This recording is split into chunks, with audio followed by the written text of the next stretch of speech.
lalu itu belum diberikan. Dan di upah kita juga di perusahaan sangat 4 bulan. Ini yang kita... New Era menjadi lebih baik dari yang terbaik.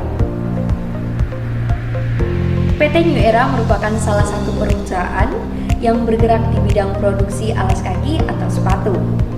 Perusahaan tersebut sudah berdiri sejak tahun 1994 di bawah naungan dari PT Aneka Jaya Teknik.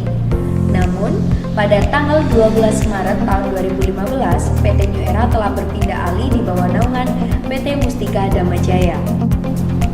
Kita ketahui bahwa hingga saat ini, PT New Era terus melangkah maju dan tetap menjadi yang terdepan untuk produksi alas kaki atau sepatu di kalangan Indonesia. Dengan mengusung sebuah moto menjadi lebih baik dari yang terbaik, New Era selalu beradaptasi dan selalu membuat sebuah rancangan untuk setiap produksinya dengan mengikuti standar produksi yang ada dari sebuah perusahaan itu. Hal tersebut telah menjadi sebuah komitmen yang telah diambil dari PT New Era untuk terus menjadi sebuah perusahaan yang bergerak di bidang alas kaki atau sepatu yang terbaik dan terbesar di Indonesia. Demi menjaga setiap kualitas yang diproduksinya, New Era selalu memperhatikan secara detail tiap tahapan dari produksi alas kaki atau sepatu dari brand New Era ini. Hal tersebut tentunya telah dibuktikan dari beberapa anak perusahaan yang tersebar di seluruh Indonesia, salah satunya ada di cabang Kabupaten Gresik, tepatnya di Desa Prambangan, Kecamatan Kebomas, Kabupaten Gresik. Tidak hanya itu, diketahui juga bahwa New Era ini memiliki banyak sekali ribuan karyawan. Hal ini membuat New Era menjadi salah satu perusahaan yang berproduksi di alas kaki atau sepatu yang sangat terkenal sekali di pasar domestik di Indonesia. Sebagai pelaksana lapangan pada PT New Era Ruberindo Cabang Gresik, dari distribusi setahun terakhir, New Era juga antusias mengarah pasar ekspor. Pada tahun 2003, ekspor ini meningkat 331,11%. Pasar ekspor yang sengaja ditekankan ialah negara-negara ASEAN. Pertama, setelah dipelajari regulasinya, bea masuk pasar ASEAN ini hanya 5%, sedangkan negara non-ASEAN ini 35%. Di samping itu, kondisi dan karakter permintaan pasarnya juga hampir sama dari segi model, warna, maupun ukuran anatomi kakinya. Sehingga produk yang disasarkan buat pasar domestik bisa juga dilempar ke pasar ASEAN. Perusahaan tidak menyangka bahwasannya dari sisi distribusi inilah yang menyebabkan dampak yang sangat besar bagi perusahaan. Wabah virus corona lah yang mengakibatkan terhambatnya pasar ekspor impor dari perusahaan kami. Jadi adanya pandemi COVID-19 ini, perusahaan kami semakin chaos. Yang tadinya kami produksi dalam jumlah banyak, akan tetapi pada saat pandemi yang distribusinya dibatasi oleh pemerintah, maka dari perusahaan pun tidak memproduksi hingga skala besar. Tidak hanya itu, karyawan pun berdampak besar karena yang tadinya kami memberi upah kepada karyawan sebesar UMR standar Gresik, maka dari itu kami selaku perusahaan tidak dapat memenuhi gaji karyawan sebelumnya, sehingga menuntut kami agar membayar penuh gaji karyawan. Selaku manajer resiko di PT New Era Ruberindo, di sini saya akan mengidentifikasi resiko apa saja yang ada di PT New Era Ruberindo, lebih tepatnya cabang Gresik. Tiap perusahaan tentunya pasti akan menghadapi resiko, tak terkecuali PT New Era Ruberindo cabang Gresik. Resiko-resiko ini bisa berasal dari faktor internal maupun faktor eksternal. Dengan adanya risiko yang akan dihadapi perusahaan, tentunya kita harus bisa mengatasi risiko-risiko ini. Dan berikut adalah risiko dari PT New Era Ruberindo. Yang pertama yakni risiko pasar. Risiko ini terjadi karena menurunnya penjualan dikarenakan pandemi COVID-19. Risiko ini tergolong risiko yang sering terjadi walaupun di luar COVID-19, akan tetapi dampak terbesarnya yakni saat masuknya pandemi COVID ini. Yang kedua yakni risiko strategis. Risiko ini terjadi dikarenakan perusahaan kurang tepat mengambil strategi, sehingga berdampak pada menurunnya penjualan dan juga konsumen dari PT New Era Ruberindo. Risiko ini termasuk risiko yang tidak terlalu sering terjadi dan juga dampaknya lumayan bagi perusahaan. Untuk risiko selanjutnya yakni risiko kepatuhan.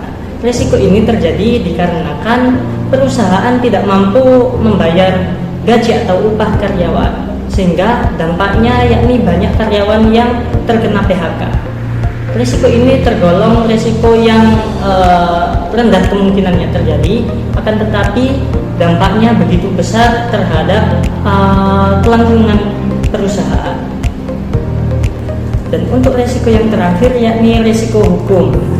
Risiko ini terjadi karena regulasi pemerintah yang mengharuskan masyarakat untuk tetap berada di rumah atau PPKM, sehingga transaksi jual beli dari toko-toko tersebut menurun dan bisa dibilang tidak ada transaksi jual beli, sehingga pendapatan tidak ada, akan tetapi biaya dari toko tersebut selalu jalan.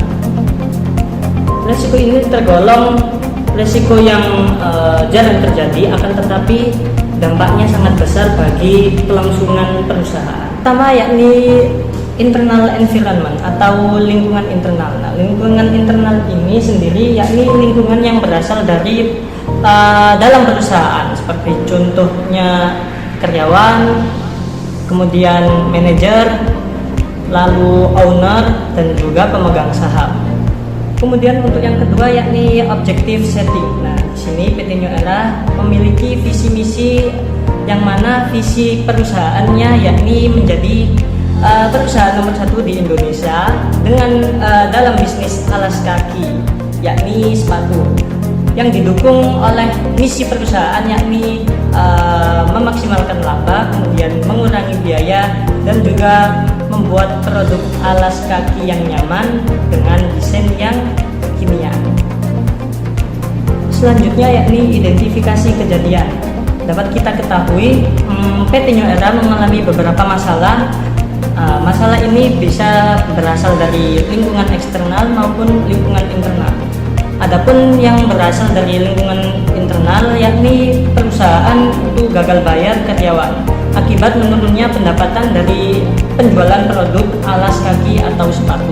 Nah, hal ini tentunya tak lain dikarenakan pada akhir tahun 2019 itu terjadi pandemi COVID-19. Hal inilah yang memberikan dampak di berbagai bidang, salah satunya adalah bidang bisnis yang dialami oleh PT New Era. Tidak hanya dari lingkungan internal saja, lingkungan eksternal juga berakibat buruk pada PT New Era, yakni berkurangnya pembeli toko yang disebabkan oleh regulasi pemerintah yang mengharuskan masyarakat umum untuk tetap di rumah atau bisa dikatakan PPKM, sehingga mengakibatkan menurunnya penjualan di outlet yang tersebar di Indonesia, terutama di Gresik. Untuk proses yang selanjutnya yakni penilaian risiko. Nah, tadi sudah kita identifikasi risiko-risiko yang akan terjadi pada PT New Era, yakni ada 4 macam, yakni risiko pasar, strategis, kemudian kepatuhan, dan juga risiko hukum. Nah, di sini akan kita nilai yakni pertama dari risiko pasar yang berasal dari tingkat penjualan. Nah, di sini kemungkinan terjadinya itu tinggi dan juga dampak terhadap perusahaan juga tinggi. Kemudian yang kedua yakni resiko strategis. Nah, di sini dikarenakan bisa jadi strateginya yang kurang pas sehingga persaingan di penjualan sepatu itu berkurang. Nah, kemungkinan terjadinya resiko ini yakni medium atau tengah-tengah, dan juga dampaknya tengah-tengah juga. Kemudian yang ketiga yakni resiko kepatuhan. Resiko kepatuhan ini berawal dari gaji karyawan yang tidak bisa dibayar oleh perusahaan, kan kemungkinan terjadinya itu rendah, akan tetapi dampaknya itu sangat tinggi bagi perusahaan. Kemudian yang keempat atau yang terakhir yakni resiko hukum. Itu meliputi regulasi pemerintah yang menghambat kinerja dari PT New Era tersebut. Kemudian kemungkinan terjadinya itu rendah, akan tetapi dampak yang dihadapi yang diterima PT New Era itu tinggi. Kemudian selanjutnya yakni risk responses atau respon kita terhadap resiko. Nah, di sini untuk resiko pasar kita akan meminimalisir dengan menutup outlet-outlet yang sekiranya tidak memberikan penghasilan demi menghindari kerugian akibat hal tersebut. Kemudian yang kedua yakni resiko strategis. Nah, di sini untuk mengatasinya kita akan menfokuskan strategi kita ke penjualan online dan juga pemasaran yang lebih banyak lagi di sosial media. Kemudian yang ketiga adalah resiko kepatuhan. Nah, di sini kita akan mengatasinya yakni dengan memberikan beberapa atau sebagian dari gaji mereka, akan tetapi tidak full, untuk menstabilkan finansial perusahaan pasca pandemi. Kemudian yang keempat itu ada resiko hukum. Di sini kita mau tidak mau harus menerima risiko tersebut, dikarenakan jika kita menghindari dari risiko ini akan terjadi bentrok terhadap pemerintah. Kemudian yang keenam yakni control activities, di mana tindakan pengendalian ini dilakukan untuk meminimalisir kerugian yang akan ditimbulkan oleh risiko dan juga menjamin respon terhadap risiko dengan efektif. Pengendalian yang dilakukan dapat berupa deskripsi kerja yang jelas untuk masing-masing karyawan, juga pengawasan yang ketat terhadap SOP, dokumentasi yang baik di tiap bagian, dan adanya pelaksanaan internal audit secara berkala dalam kurun waktu tertentu. Kemudian informasi dan komunikasi. Tindakan untuk mengolah risiko harus didukung dengan komunikasi dan juga alur informasi yang efektif dan juga efisien. Komunikasi dan informasi yang dilakukan untuk meminimalisir risiko ini adalah dengan mengadakan mungkin rapat mingguan secara rutin untuk membahas tentang kinerja yang dilakukan selama periode tertentu.